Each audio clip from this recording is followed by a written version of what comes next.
Zombie virus को फैले हुए अब 6 साल हो चुके हैं था कि कांच की बड़ी खिड़की के बाहर कुछ अजीब सी परछाइयां तेजी से गुजर रही है। यह एक ऐसा दुनिया है जो जॉम्बी से भरी हुई है, लेकिन इन भाई बहन ने इस सुनसान इलाके के एक बंगले में आज तक जिंदा रहकर दिखा दिया है। यह हर किसी के बस की बात नहीं थी, क्योंकि उन्हें जिन खतरों का सामना करना था वह हमारी सोच से कहीं ज्यादा थे। कुछ वक्त पहले एक प्रेमी जोड़ा गाड़ी लेकर इसी बंगले के बाहर आया था। भाई, जिसका नाम जिम था, एक खिलौना बंदूक लेकर बाहर आया। आदमी ने सीधे पूछा, तुम्हारे माता पिता कहाँ हैं? जिम चुप रहा, कोई जवाब नहीं दिया। उसी रात जिम ने अपनी छोटी बहन के साथ मिलकर घर के सारे दरवाजे खिड़कियां बंद कर दी। बाहर कुछ बच्चों जैसे दिखने वाले जॉम्बी खड़े थे, जो किसी भी वक्त अंदर घुस सकते थे। किसी तरह रात तो कट गई। सुबह जिम अपने बंदूक के मैगजीन की गोलियों को चेक कर रहा था। साफ था कि वह कोई खिलौना बंदूक नहीं थी। दोनों भाई बहन फिर से बाहर खेलने निकल पड़े, लेकिन तभी वह वही पिकअप ट्रक फिर लौट आया। इस बार उस जोड़े का रवैया कहीं ज्यादा सख्त था। एक बार फिर पूछा गया, तुम्हारे माता पिता कहाँ हैं? जिम ने झूठ बोला, वो टाउन में सामान लेने गए हैं। लेकिन इतना आसान नहीं था दो वयस्कों को बेवकूफ बनाना। महिला जानबूझकर प्यारी मुस्कान के साथ बोली, यहाँ से टाउन कई घंटों की दूरी पर है, तब तक हम यहीं रुकते हैं। हम तुम्हें सुरक्षित रखेंगे जब तक वह लौटे। जैसे ही उन्होंने बंगले के अंदर भरपूर राशन और चालू फ्रिज देखा, उन्होंने तुरंत फैसला कर लिया कि वो यहीं रुकेंगे। आदमी, जिसका नाम जैक था, बोला, मैं बाहर जाकर गाड़ी छुपा देता हूँ। लग रहा था ये दोनों किसी के पीछा करने से डर रहे हैं। रात के सन्नाटे में जिम ने उस जोड़े की बातचीत चुपचाप सुनी। लग रहा था कि उन्हें यह जगह बहुत पसंद आ गई है। सुरक्षा के लिहाज से जिम ने अपनी छोटी बहन को लेकर सुरक्षित कमरे में छुपा दिया। यही वो आदत थी जिसने दोनों भाई बहन को आज तक जिंदा रखा है। सुबह जल्दी जैक पहले से नाश्ता तैयार करके बैठा था। अब वो इस जगह को जैसे अपना ही घर मान चुका था। बाहर से शांत दिखने वाले जिम ने तभी कुछ अजीब कह डाला, over before you know it. जैसे ही रात का अंधेरा छाने लगा, जिम ने अचानक एक अजीब सवाल पूछा, क्या अब वक्त आ गया है? उसका पालतू कुत्ता उसके पास आया, उसकी ओर सूंघा और फिर धीरे से सिर हिला दिया।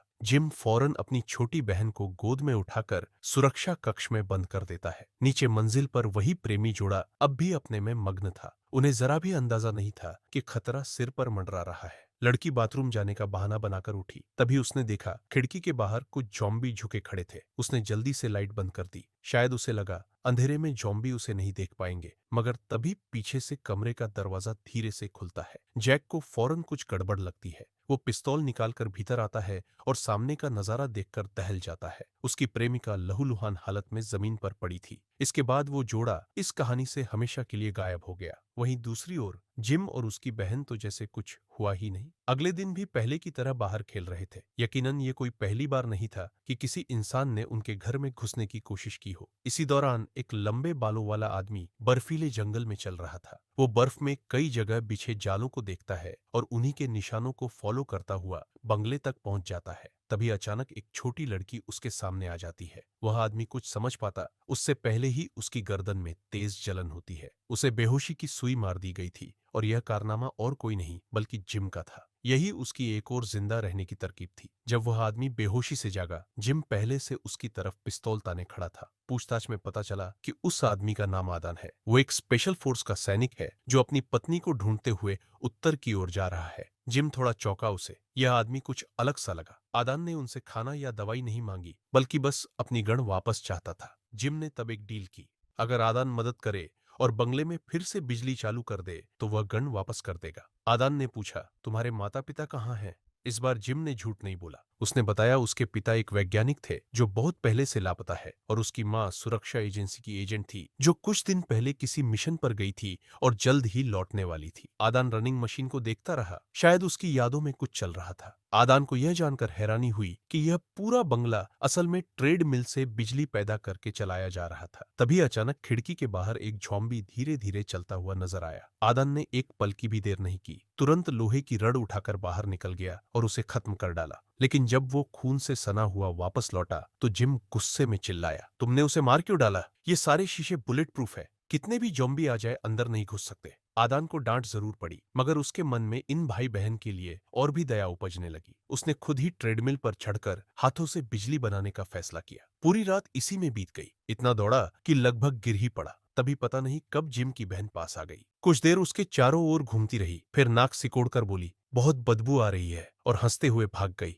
आदान तुरंत बाथरूम गया और नहा लिया। जिम की बहन और भी आगे बढ़ गई। एक हेयर पिन लेकर उसे गिफ्ट में देने आ गई। उधर जिम सुबह सुबह ही बंगले से बाहर निकल चुकी थी। वो और उसकी बहन रोज सुबह अपने आसपास बिछाए गए ट्रैप्स की जांच करते थे। यही उनकी रक्षा की पहली लाइन थी और इस बार भी एक जिंदा उछलता कूदता जॉम्बी फंस चुका था। इधर बंगले में आदान ने नाश्ता किया और उसके बाद वह उस जगह पहुंची जहां जिम की मां काम किया करती थी। टेबल पर कुछ तस्वीरें थी और एक कार की चाबी भी। आदान तुरंत भागता हुआ गैराज पहुंचा, मगर अफसोस गाड़ी खराब पड़ी थी। तभी कोने में बना एक कमरा उसकी नजर में आया। वो सोचने लगी, शायद ये कोई टूल रूम होगा। अंदर जाकर देखना चाहा, मगर तभी जिम, जो बाहर से वापस लौट रही थी, ने उसे तेज आवाज में रोक दिया। एक दिन से ज्यादा का समय साथ बिताने के बाद भाई बहन को यकीन हो चला था कि आदान कोई बुरा इंसान नहीं है। अब वे सोते वक्त सुरक्षा कक्ष में नहीं जाते थे, मगर पता नहीं क्यों जिम ने खुद को हथकड़ी से बांध लिया। सुबह से ठीक पहले आदान को बाहर कुछ पैरों की आवाज से नींद खुली। पता चला जिम फिर से अपनी रोज की गश्त पर निकला हुआ था। वो उसी पुराने ट्रैप की ओर गया जहां कल जॉम्बी फंसा था, जिसे अभी तक हटाया नहीं गया था। जिम कुछ सोच ही रहा था कि तभी आदान भी वहां पहुंच गई। उसे लगा कि ट्रैप में फंसा जॉम्बी शायद जिम की मां है और वह उसे मुक्ति देने ही वाला था कि जिम ने फिर से बंदूक तान दी और उसे रोक लिया। आदान गुस्से में बंगले लौट आया और वह टूल रूम खोल दिया जिसमें जिम ने उसे जाने से रोका था।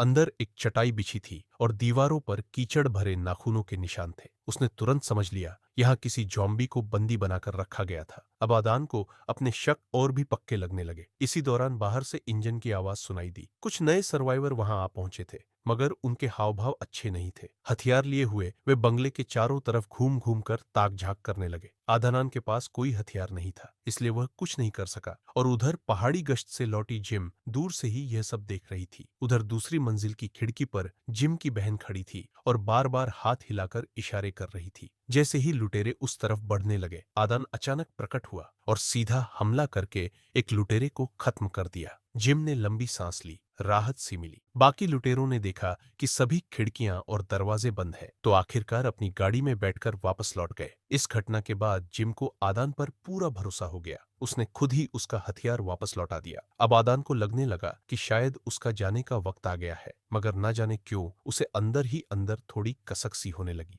रात में सपने में फिर से उसकी पत्नी की पुकार सुनाई दी। सुबह उठते ही आदान ने एक बड़ा फैसला कर लिया। वो इन भाई बहन को अपने साथ लेकर अपनी पत्नी की तलाश पर निकलेगा। इससे उसका सपना भी पूरा होगा और साथ ही यह बच्चे भी सुरक्षित रहेंगे। मगर जिम ने बिना सोचे सीधा मना कर दिया। उसने कहा, मैं यहीं रुकूंगा, माँ के लौटने का इंतजार करूंगा। तभी बाहर से तेज शोर शराबा सुनाई दिया। वो कल वाला लुटेरा इस बार और भी लोगों को लेकर लौट आया था और उन्होंने बाहर खेल रही बहन को पकड़ लिया। जब दोनों ओर बंदूकें तनी हुई थी और टकराव बस शुरू ही होने वाला था, तभी कुछ दूरी पर गोलियों की आवाज गूंजी। दो लुटेरे वहीं ढेर हो गए। आदान तुरंत आगे दौड़कर बहन को छुड़ा लाया। गोली चलाने वाली और कोई नहीं बल्कि जिम की मां थी, एक सीक्रेट एजेंट। मगर उसी दौरान आदान के सीने में गोली लग गई और वह बुरी तरह जमीन पर गिर पड़ा। कितना वक्त बीत गया कोई नहीं जानता, मगर फिर आदान जाग उठा। उसके सीने की चोट अब ठीक हो चुकी थी और शरीर पर एक रस्सी बंधी हुई थी। आदान धीरे धीरे घर के अंदर गया। तभी लीना ने उसे सब कुछ बताया। सामान्य संक्रमण के शिकार लोग अपना मानसिक संतुलन खो बैठते हैं और उनके पास सिर्फ मूलभूत भूख प्यास की चेतना बचती है। मगर इस दुनिया में एक विशेष प्रकार के संक्रमित भी होते हैं। उनका दिमाग पूरी तरह सामान्य रहता है, साथ ही उन्हें जॉम्बियों वाली शारीरिक ताकत भी मिल जाती है। वे हर बीमारी और चोट से तेजी से ठीक हो सकते हैं, मगर उनकी एक कमजोरी होती है। अगर उन्हें गहरी चोट लगे या समय बीते तो वे एक क्रेजी मोड में चले जाते हैं। उस दौरान वे भी सामान्य जॉम्बी जैसे ही हो जाते हैं। आदान ये सुनकर हैरान रह गया। क्या वह खुद भी ऐसा ही कोई विशेष संक्रमित है? लीना ने हाँ में सिर हिलाया। उसने कहा, वरना जिस दिन तुम गोली खा चुके थे, तुम्हें उसी वक्त मर जाना चाहिए था, न कि थोड़ी देर के लिए पागल बनकर फिर अगले दिन ठीक हो जाना। आदान यह सब सुनकर एकदम चौंक गया, लेकिन लीना ने अभी और खुलासे करने थे।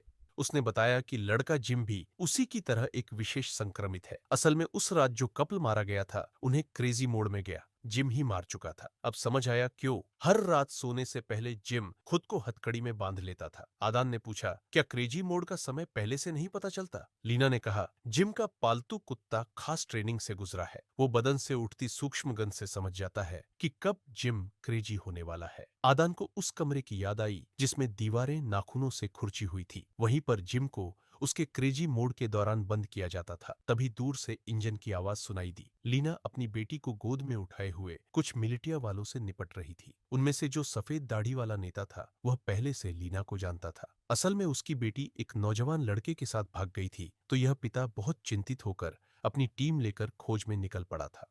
लीना ने कहा, अगर मुझे वह दिखे तो मैं जरूर आपको बताऊंगी। सफेद दाढ़ी वाला व्यक्ति मन महसूस कर अपनी टीम के साथ चला गया। उसी रात आदान ने यूं ही पूछ लिया, ये बंगला आखिर है क्या? लीना ने खुलासा किया कि नेशनल सिक्योरिटी ब्यूरो को पहले से अंदेशा था कि ज़ॉम्बी वायरस कभी भी फैल सकता है, इसलिए देश भर के सुनसान इलाकों में हजारों ऐसे सुरक्षित आश्रय पहले से ही तैयार कर लिए गए थे। सभी निर्माण सामग्री मजबूत और विशेष सुरक्षा वाली थी। साथ ही यह शरण स्थल पूरी तरह से ऊर्जा आपूर्ति प्रणाली से लैस था, जो इसे स्वतंत्र रूप से चलने योग्य बनाता था। आदान ये सब सुनकर भीतर से बेचैन हो गया। उसे लगा कि लीना को यह जानकारी लोगों को पहले ही बता देनी चाहिए थी। शायद इससे बहुत सारे मासूम लोग बच सकते थे। मगर लीना ने दुख भरी मुस्कान के साथ सिर हिला दिया। असल में जिम और उसकी बहन दोनों को जन्मजात हृदय रोग था। उनके पिता एक जैव वैज्ञानिक थे और सबसे पहले उन्होंने ही ज़ॉम्बी वायरस की खोज की थी। जब उन्होंने देखा कि उनका बेटा 3 साल से ज्यादा नहीं जी पाएगा, तो उन्होंने एक खतरनाक फैसला लिया। उन्होंने ज़ॉम्बी वायरस को जिम के शरीर में इंजेक्ट कर दिया और एक अजीब संयोग से जिम एक विशेष संक्रमित बन गया।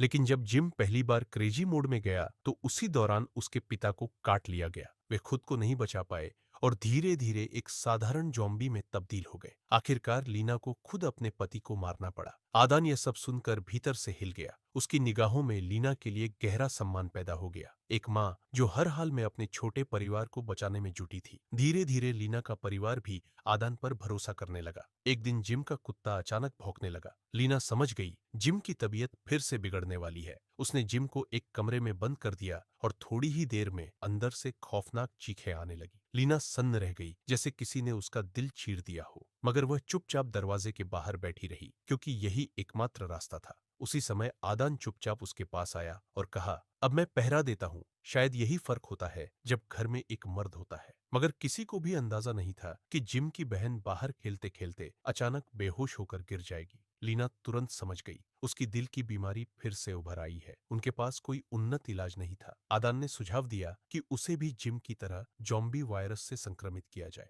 शायद कोई चमत्कार हो जाए। मगर लीना ने तुरंत इनकार कर दिया। उसने कहा, जिम का बच जाना 1 लाख में एक था और मेरी बेटी पहले ही बहुत कुछ झेल चुकी है। आखिरकार दोनों ने मिलकर फैसला किया कि उसे शांति से जाने दिया जाए। जिम, लीना और आदान तीनों ने मिलकर उस बहन की अंतिम यात्रा में साथ दिया। उसके बाद आदान के जाने का वक्त आ गया। भले ही जिम और लीना ने उससे राह जाने की गुहार लगाई, मगर आदान अपने फैसले पर अडिग रहा। वह अब अपनी पत्नी की खोज में निकल पड़ा था। घर में एक ही झटके में 2 लोगों की कमी हो गई। लीना और उसके बच्चों को लगने लगा कि घर में सूनापन फैल गया है। उधर पास के जंगल में सफेद दाढ़ी वाले व्यक्ति के आदमियों ने जैक द्वारा छिपाई गई गाड़ी को खोज निकाला। वाकई में कहावत सही है, दुर्घटना ही कहानी बनती है। पहले जो जोड़ा बंगले पर कब्जा किए बैठा था, वे ही सफेद दाढ़ी वाले व्यक्ति की बेटी को भगाने वाले लोग थे। और अब छिपी हुई गाड़ी की लोकेशन के सबसे नजदीक सिर्फ एक ही मकान था, लीना का बंगला। सफेद दाढ़ी वाला फिर से वहां छानबीन करने का निर्णय लेता है। उसी समय बर्फ में सो रहे आदान को किसी के तेजी से भागते कदमों की आवाज से नींद खुलती है।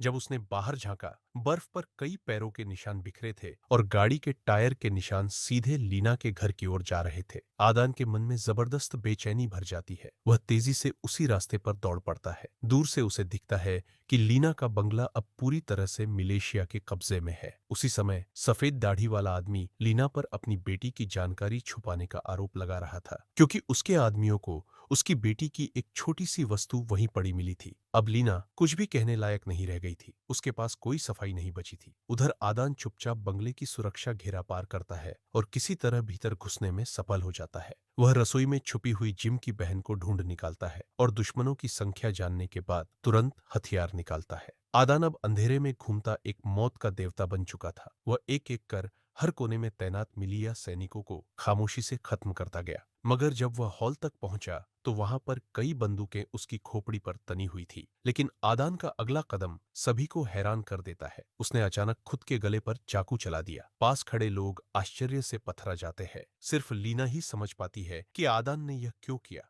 वह जिम की बहन को लेकर चुपचाप हॉल से बाहर निकल जाती है और जैसा कि लीना ने सोचा था, थोड़ी ही देर में आदान पूरी तरह क्रेजी मोड में चला जाता है। अब वह एक अजय ताकत बन चुका था। एक एक करके उसने सफेद दाढ़ी वाले गिरोह को खत्म कर डाला। लेकिन इस बार लीना ने उसे पहले से बांध कर नहीं रखा था। उसे अपने बेटे को लेकर बंगले से भागना पड़ा। आदान की दहाड़ ने आसपास के सभी जॉम्बीज को भी खींच लाया। जब अगली सुबह आदान की नींद खुलती है, बंगला पूरी तरह से तबाही का शिकार हो चुका होता है। टेबल पर उसे लीना का छोड़ा गया एक पत्र मिलता है। पत्र में लिखा था कि माँ बेटा अब गाड़ी से उत्तर की ओर निकल चुके हैं। अगर किस्मत ने चाहा तो कभी फिर मुलाकात हो सकती है। आदान मुस्कुराते हुए अपनी बहन का सबसे प्यारा गुड़िया उठाता है और उसे पीठ पर लाद कर उत्तर की ओर निकल पड़ता है। यही थी फिल्म की पूरी कहानी। इस मूवी का सेटअप वाकई में बहुत इंटरेस्टिंग है। विशेष संक्रमित, स्पेशल इन्फेक्टेड लगभग अमर प्रतीत होते हैं और अगर ध्यान से देखा जाए तो अंत का हिस्सा काफी भावनात्मक भी है। लो बजट फिल्मों में इसे मिड हाई क्वालिटी की मूवी कहा जा सकता है। अगर आपको पसंद आई हो